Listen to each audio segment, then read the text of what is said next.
Terra Firma Guitar Channel viewers. We're looking at the label of this Eastman. So the AC320, it's a discontinued AC model, and this one was made in the lead up to the introduction of the E series, the traditional series of Eastman. And I've been watching Eastman all through this period, and so I'd say that's at least 10 years, maybe 15 years ago. Back in the old days, they didn't have this number, they just had a straight sequence number. So I have an old E10D which was a 7700, whereas this has got this strange, maybe it's a date.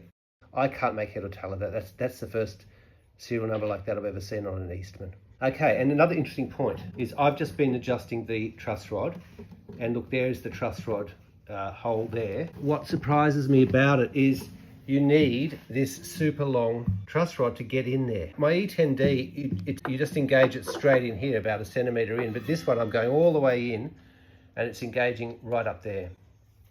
And of course, suffice to say, the early AC320s and all AC guitars started off having the access to the truss rod up here. It had that little timber plate. For the traditional series, they moved it. So this guitar is probably a transitional guitar. Now, of course, the other key thing about it is it's got this headstock with the curved top.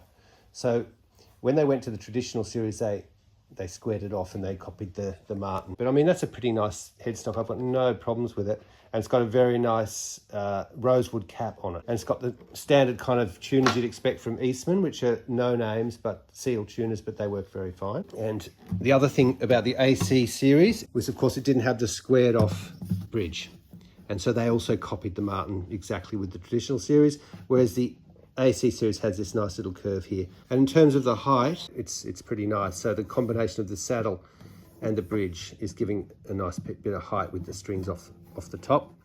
Eastmans are doing the torrified or the aged tops, and they started bringing them out all the time, and I guess it's because they can get their stash of wood out a lot faster, right? So instead of having to sit them there for years to age naturally, they can put them in the oven. But of course, when you get an old guitar like this, it's like 15 years old, it's happened naturally. So what I want to show you is the beautiful, beautiful aged colour on this sitka spruce top. See if I can get a better view of that. There's a bit there I can show you there, yeah. So look at that, and there's a little bit of silking there. Yeah, you can see how fine it is, and there doesn't seem to be any run out. It's very nice. A couple of tiny divots there. And I'm presuming too this is the nitrocellulose. So let's think about the AC320. I guess what it would compare with now is the the E1, the E2, E3. But it's got the simple binding, white binding though. It doesn't have the tortoise binding like the D18. What I like about this is it's got a bound neck. So the traditional series don't have the bound neck. I like that. And the other feature I like, of course, is the ebony, as they do on all Eastman guitars. Very nice piece of ebony here. Ebony bridge pins, nice proud bone saddle, and a really nice ebony fretboard. So I found that this one's very tight grained. So that's something you get with Eastman guitars. They give you the ebony, which is premium. And the other thing I was very impressed with is the back. It's hard to get this, isn't it, on the camera? But it's, once again, it's super tight grained. There we go, you can see. It's got the cream binding on the back. It's got the cream plastic on the heel cap. But you can see here, I think they've used premium wood on this guitar. And let's look at the neck. Also, the neck's very nice. There's actually a little bit of figuring on the mahogany. This has got the join there. I don't know if you can see it. It's angled there at the top of the headstock. And it's also got a join, yeah. But yeah, I jumped on this guitar because, like, when you get one that's been sitting there, unplayed, and you get all the benefits of the aging, but the guitar's in as new condition. And I just want to show you here the silking. Yeah, look at that. So I just love this yellow aging. And look, if you can get an old guitar that's in good shape, they're always better than new, in my opinion. They've just got the age. And I heard an interesting comment from the Acoustic Shop. If you don't know about the Acoustic Shop, they're the leading Eastman distributor in America, and they do some great videos. Yeah, their opinion about the aged tops is you still need to play them in. And so this is an exact analogy. The aged top is as if you've put a guitar away for 15 or 20 years and then you take it out and you've still got to play it in.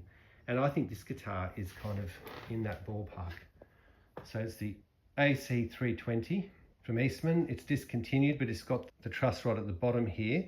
And the last point is solid sides and solid back, so it's got some popsicle bracing there. And typical of Eastman, conservative X bracing. Now, the X brace is set quite far back. It's not certainly forward braced, but you've got to trust Eastman. They know what they're doing. Guitars sound great. It's got a lot of bass. It's not particularly light, but very nice instrument. I got this for an incredibly good price.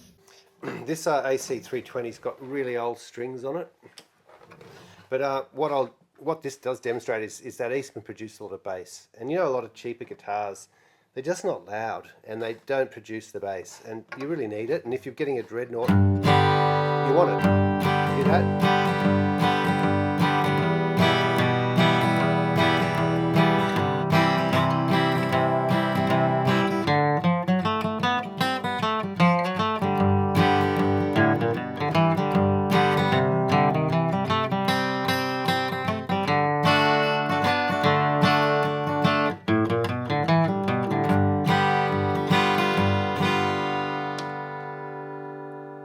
So it certainly does the job, and it'll make someone very happy if I don't keep it myself.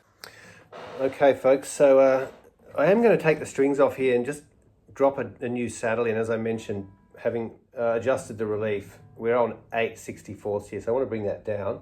And I'm going to check my stash here of saddles and hopefully just get one that's a bit lower. So I'm going to do that now. And I've got this speed things up here because it desperately needs new strings. You heard how doinky those old strings are. Let's get this saddle out. Let's have a look at him. Yeah, look, it's big and tall. There's an Eastman one.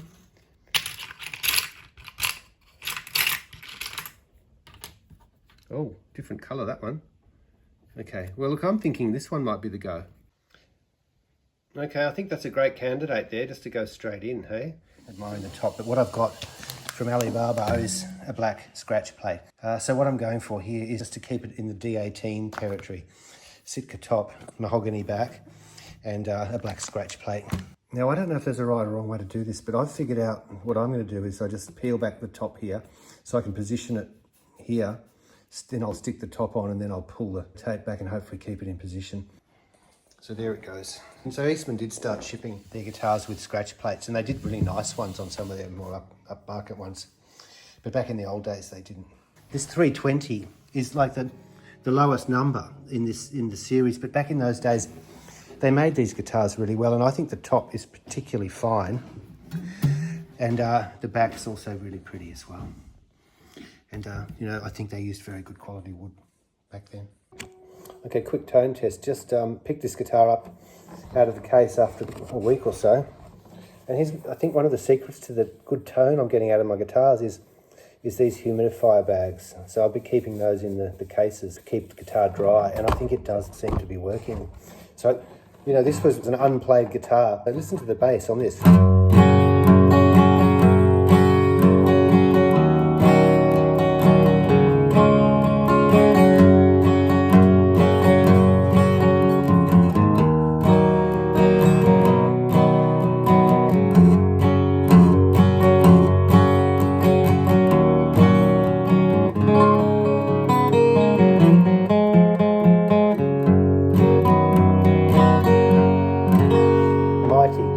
That is huge, and that's what you need in a session. That's occupying a frequency that was going to provide some warmth and bottom end. No matter how many Uilleann pipes or accordions, fiddles, banjos, they're the things you're up against. That's why you need a big dreadnought.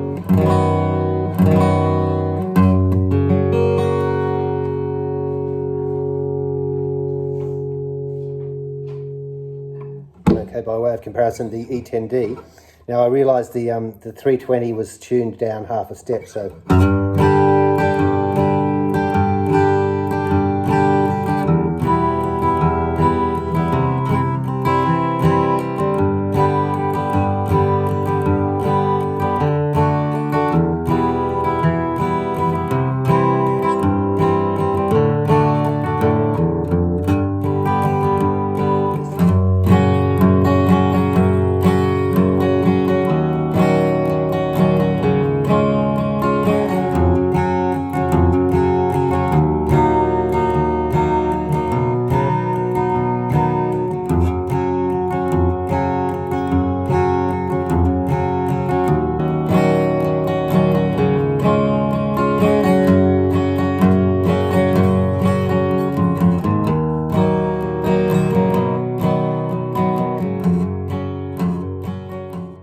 my observation there is you can hear the extra crispness in the Adirondack, but I think that 320 was producing maybe even more bass on that low string. And it's a bit more mellow sound, but it's certainly opening up. The E10D, it's not bassier on the bottom end, but maybe it's a bit more crisp and it's pushing out in the mid-range a bit more. That could be the Adirondack. It's also that this guitar's 18 years old. That said, the other guitar is similar age, but it hasn't been played much, whereas this has been played a lot. So the saddle is a bit lower on this guitar than on the 320. The 320 did come down a bit, but of course that's going to also add to volume. The more break angle and the higher the saddle, generally you'll get a louder guitar. This thing's quite loud, even though it's had a low saddle for many, many years.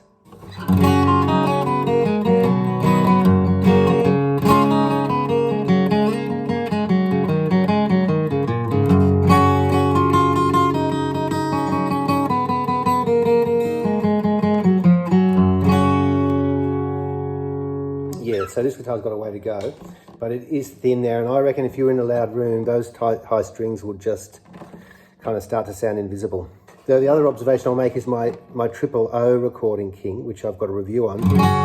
It also sounds thin in those top strings, and I think it also just needs time, and maybe as a guitar wears in, it does tend to push more volume up into the upper register, because that little triple O's got a lot of bass on it as well, and I think if the guitar's producing a lovely loud bass, you can hope it will push that volume and power up through the register as it matures. I mean, this guitar sounds great. That's not.